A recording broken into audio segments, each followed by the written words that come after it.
تبارك الذي نزل الفرقان على عبده ليكون للعالمين نذيرا. ورحمة الله وبركاته. الحمد لله نحمده ونستعينه ونستغفره ونؤمن به ونتوكل عليه ونعوذ بالله من شرور أنفسنا ومن سيئات أعمالنا.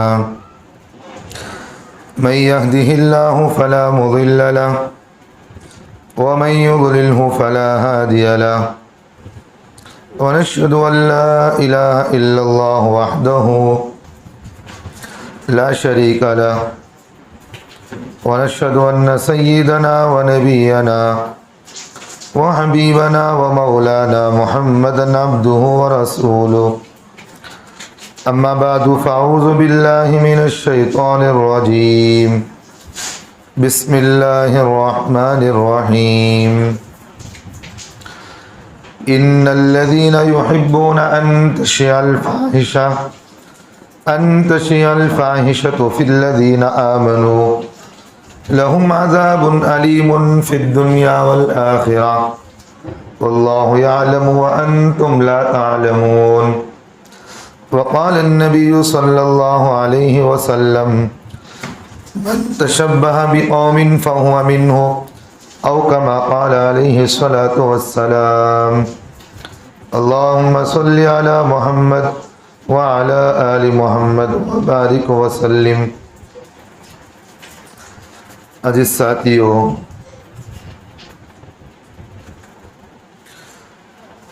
دو جمعہ سے آپ حضرات کے سامنے رجب کے سلسلے میں کچھ ضروری اور اہم باتیں بتائی جا رہی تھیں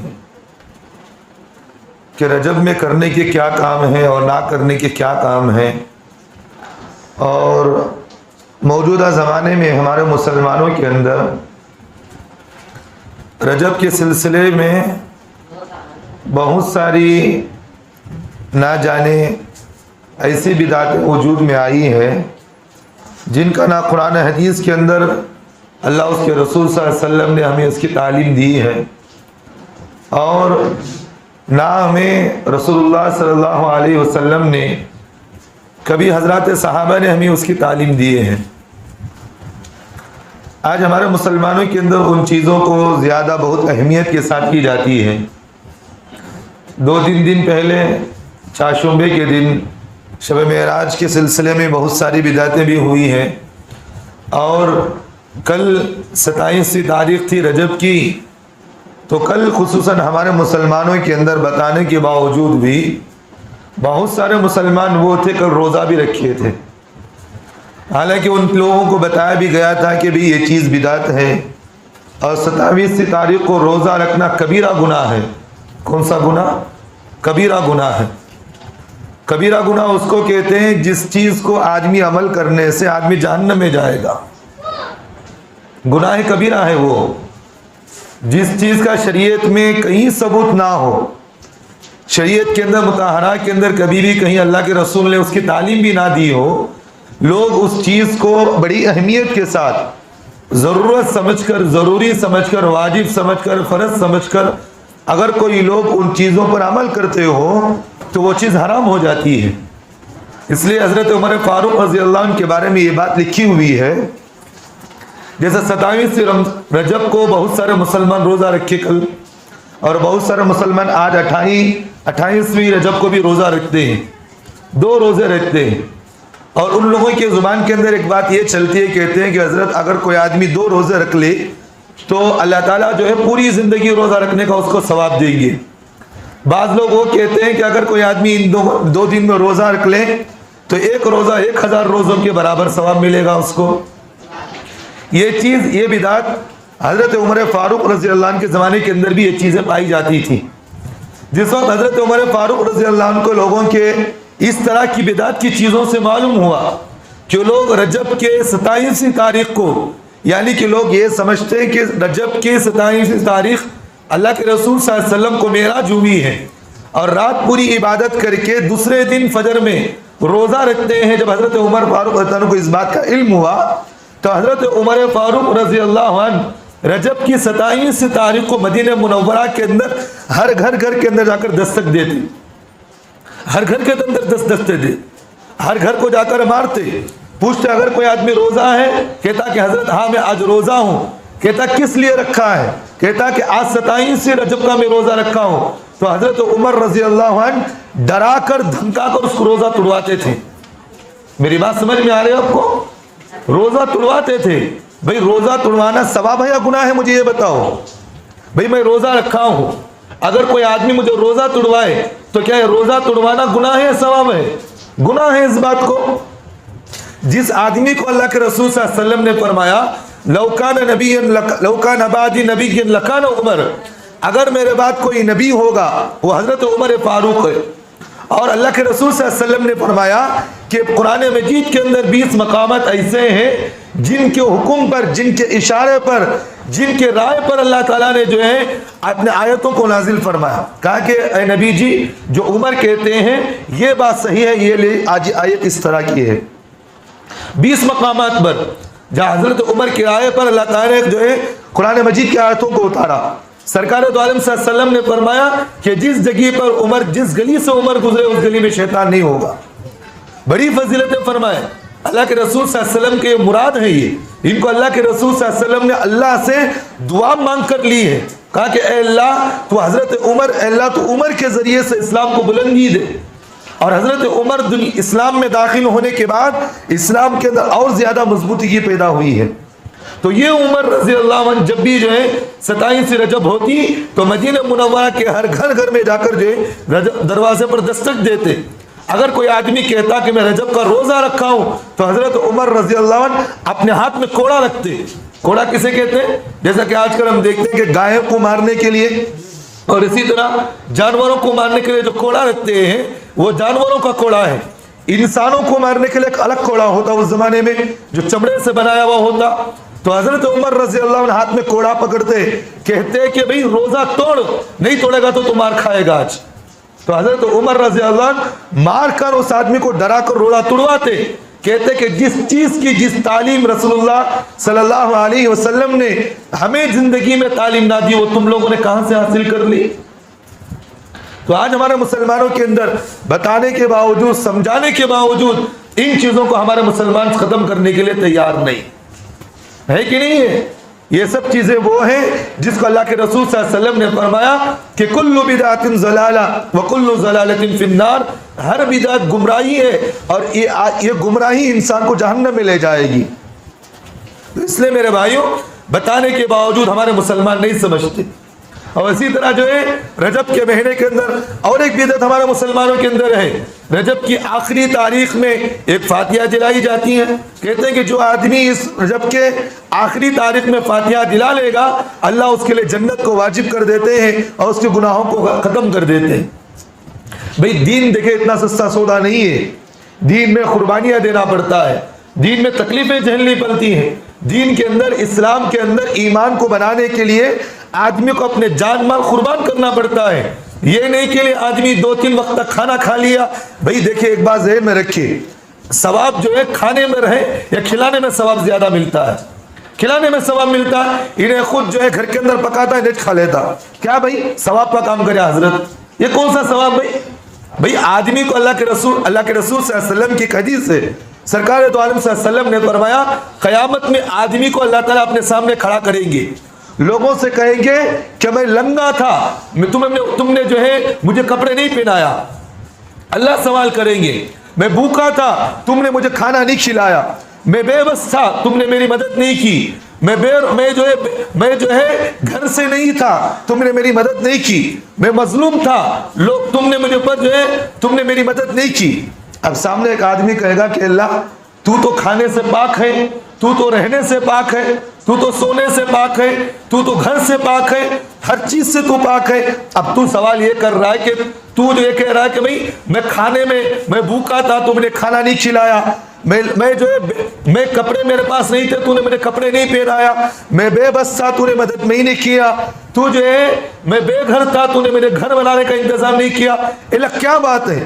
سرکار دو عالم صلی اللہ علیہ وسلم نے آگے فرمایا جب وہ آدمی اللہ سے سوال کرے گا تو اللہ کہیں گے بات دراصل یہ ہے میں بھوکا تھا, کہ یہ مطلب یہ ہے کہ میرے مخلوق کے اندر لوگ بھوکے تھے, تم اس کو کھانا کھلاتے تو میں اس کا جو ہے بدلہ دیتا, اور میں جو ہے بے بس تھا, اگر تم اس مخلوق کی مدد کر دیتے تو اس کی مدد کرنا گویا کہ میری مدد ہے, اگر تم اس کو گھر بنا کر دے دیتے تو اس کو مدد کرنا گویا کہ میرے لیے تم نے مدد کی ہے.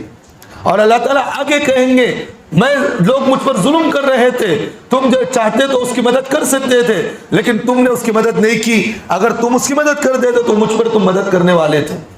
یہ اللہ کہہ رہے. تو بات یہ اس حدیث پاک سے ہمیں معلوم ہوئی کہ آدمی کو کھلانے پلانے سے اللہ ثواب دیتے, کھانے سے ثواب نہیں ہے. بڑا عجیب مسئلہ ہے ہمارے مسلمانوں کے اندر. تو اس لیے میرے بھائیوں ان سب چیزوں کو ختم کریں.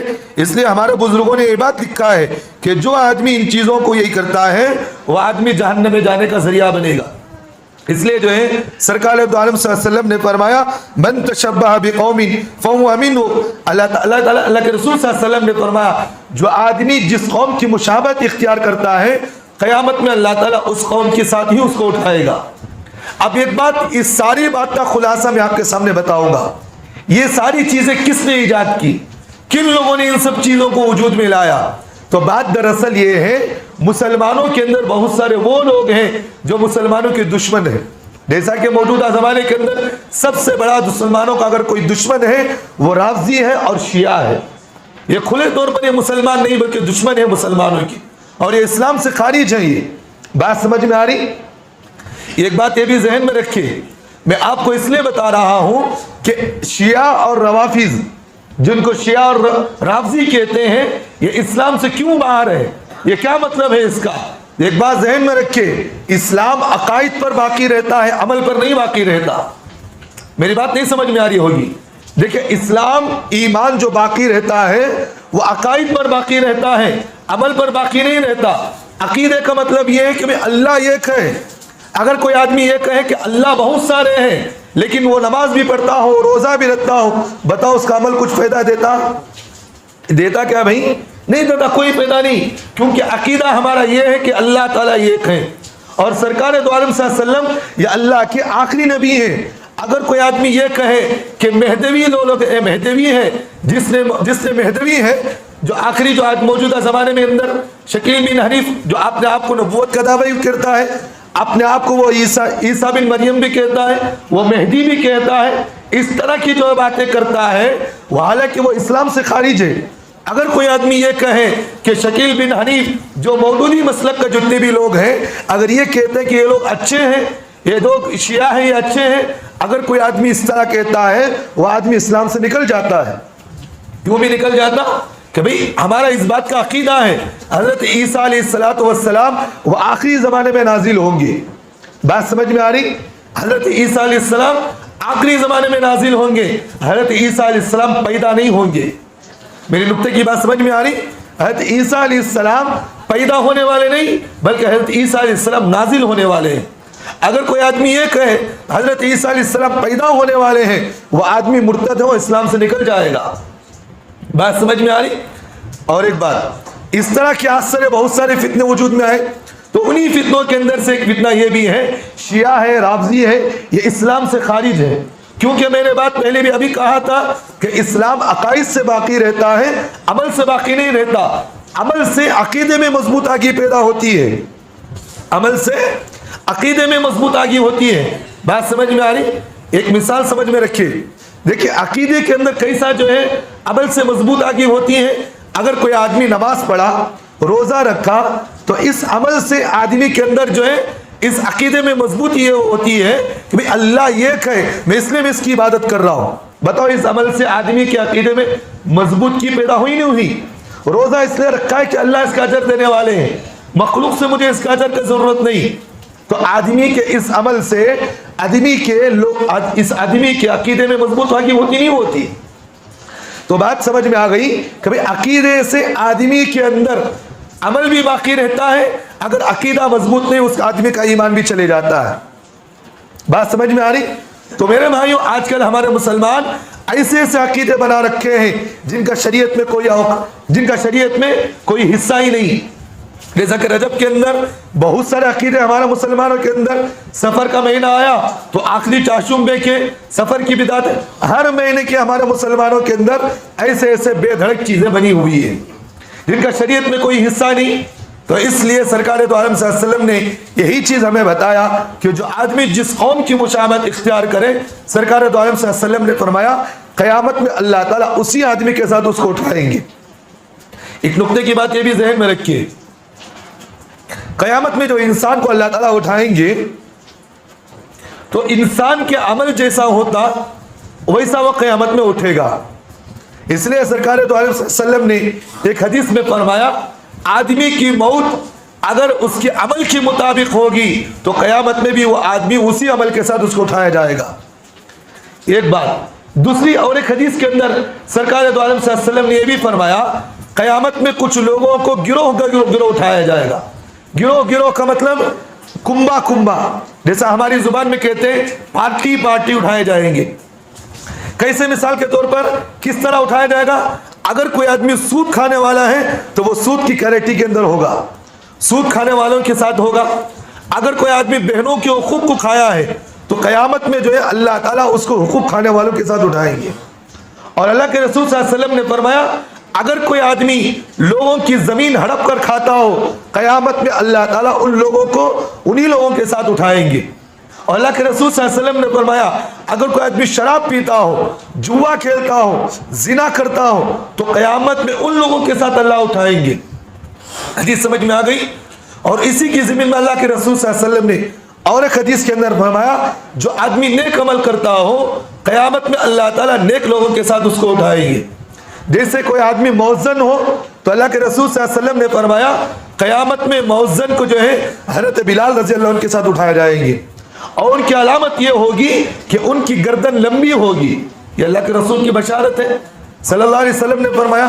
اور اللہ کے رسول صلی اللہ علیہ وسلم نے فرمایا اگر کوئی آدمی کسی کو لوگوں کے حقوق کھاتا ہو تو اس کا عذاب الگ طریقے سے اٹھایا جائے گا اور لوگ اس آدمی کو دیکھ کر خود پہچان جائیں گے یہ وہ گنہگار ہے جو دنیا کے اندر اس طرح کا گناہ کرتا تھا.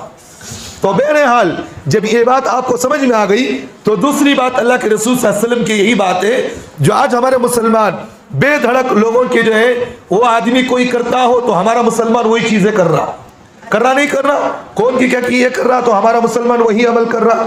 بھئی اس کی دلیل کیا؟ کہاں سے تمہیں سکھایا؟ کہتے کہ حضرت ہمارے اماں باپ کرتے تھے حضرت اس لیے میں بھی آج کر رہا ہوں حضرت. بات سمجھ میں آ رہی؟ تو اس طرح کی کوئی چیزوں کی حقیقت نہیں ہوتی اور یہ چیزیں وہ ہیں جو انسان کو جہنم میں لے جانے کا ذریعہ بنے گی. تو سرکار دو عالم صلی اللہ علیہ وسلم نے فرمایا قیامت میں اللہ تعالیٰ جو ہے لوگوں کو ان کے اعمال کے ان کی حرکتوں کے طریقے سے اللہ قیامت میں اٹھائیں گے. تو اس لیے میرے بھائیوں یہ جو شیعہ ہیں یہ روافض جو لوگ ہیں یہ محمد رسول اللہ صلی اللہ علیہ وسلم کے دشمن ہیں. اور ایک بات میں نقطے کی بتاؤں یہ وہی روافض لوگ ہیں جو حضرت حسین اور حضرت حسن حضرت عثمان غنی اور حضرت علی کو قتل کرنے والے ہیں. بات سمجھ میں آ رہی؟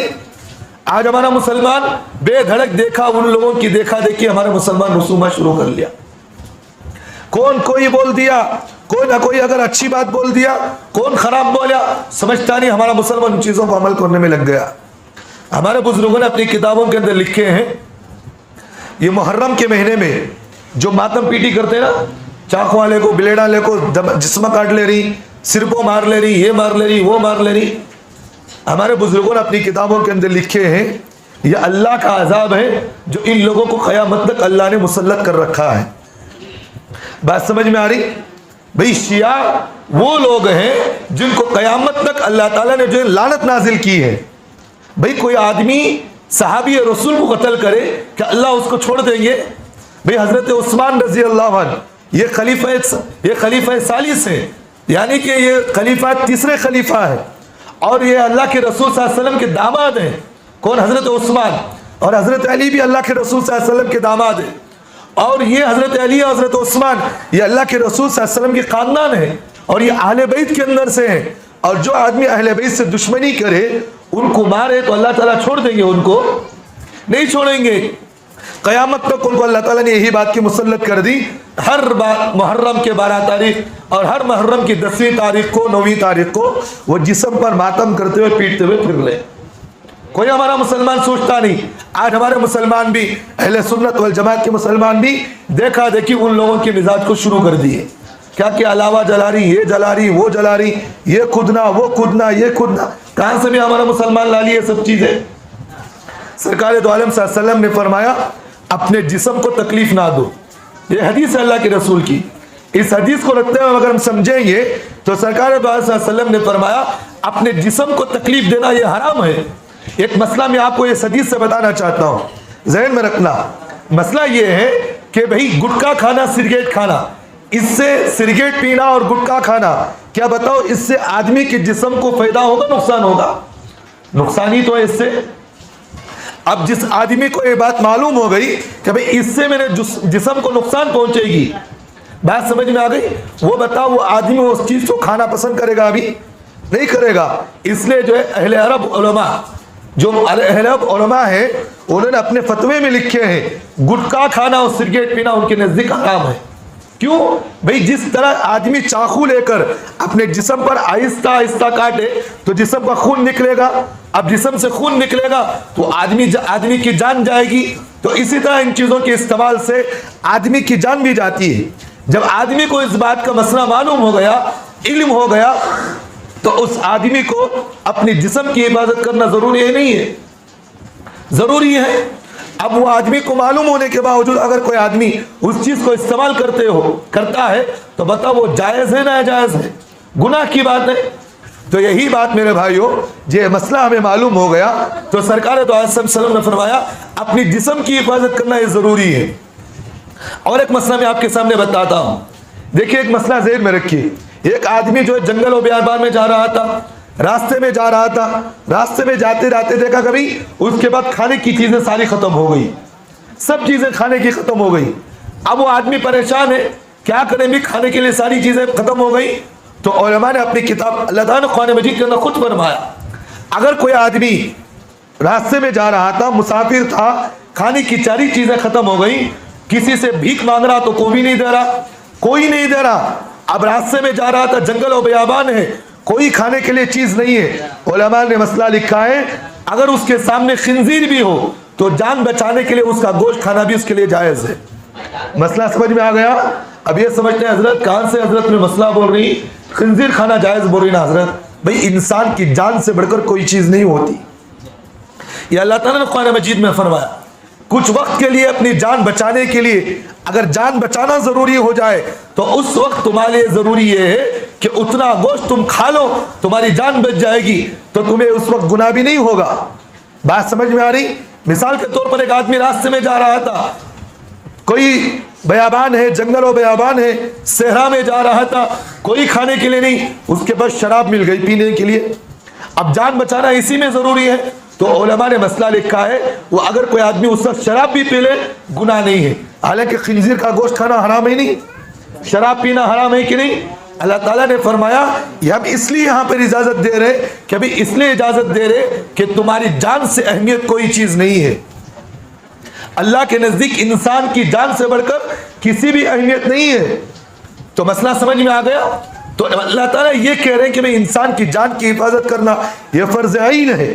تو اس لیے میرے بھائیوں آج ہمارے مسلمان کو دیکھیں، محرم کا مہینہ آ گیا تو یہ چیزیں ہو رہی ہیں، انہیں خون نکالے کو پھر رہا، انہیں کو انگارہ میں، بھئی کہاں سے سیکھ لیے؟ ہو رہا نہیں ہو رہا ہے سب چیزیں۔ بھئی جان کی حفاظت کرنا یہ ضروری ہے، یہ نہیں کہ آپ کے کاٹ لینے سے، آپ کے انگاروں میں کود لینے سے اللہ تعالیٰ تمہاری مغفرت کر دیتے ہیں۔ اس منبر رسول پر بیٹھ کر میں کہہ رہا ہوں خدا کی قسم تمہارا ایک گناہ بھی معاف نہیں ہوگا اس سے، اور الٹا اس سے گناہ بھی ہوتا۔ اور رجب کے اندر یہ ساری چیزیں جو بدعتیں ہو رہی ہیں، اب آخری جو رجب کے ایام ختم ہو رہے ان میں فاتحہ کا سلسلہ شروع ہو گیا، یاد رکھنا یہ گناہ کبیرہ ہے، حرام ہے، حرام ہے۔ بات سمجھ میں آ رہی؟ بھئی عمل پر توجہ دے، انسان کے عمل سے انسان کے عقیدے میں مضبوط آگی ہوتی ہے. آدمی عمل سے اللہ کے نزدیک مقبول ہوتا ہے. میری بات سمجھ میں آ رہی؟ بھی آدمی عمل سے اللہ کے سامنے مقبول ہوتا ہے. فجر کی نماز چلے گئی, کیا حضرت اٹھا نہیں, حضرت کیا کرنا, پریشان نہ, کیوں بھائی رات پوری جو ہے فاتحہ کی تیاری میں لگا نا حضرت, اس سے بولتا نہیں بولتا, کیا بھائی قصہ, حضرت کیا ظہر پڑے بھائی, کیا کروں حضرت, ٹینشن پریشانی آئی حضرت, نماز اس سے چھوٹ گئی سو حضرت. بھائی نمازوں کی پابندیاں نہیں, رمضان کے روزے ہمارے چھوٹ رہے, عبادتوں پر توجہ نہیں, غیر ضروری چیزیں جس سے شریعت کے اندر کوئی حصہ نہیں, آج ہمارا مسلمان ان چیزوں میں لگا ہوا ہے. تو اس لیے میرے بھائیوں علماء سے مسئلہ پوچھ کر عمل کریں, ان سب چیزوں کو ختم کریں. بات سمجھ میں آئی؟ اللہ تعالیٰ سے دعا کریں اللہ ہم تمام کو عمل کی توفیق دے. واقول قولی ھذا واستغفر اللہ لی ولکم وآخر دعوانا الحمد للہ رب العالمین.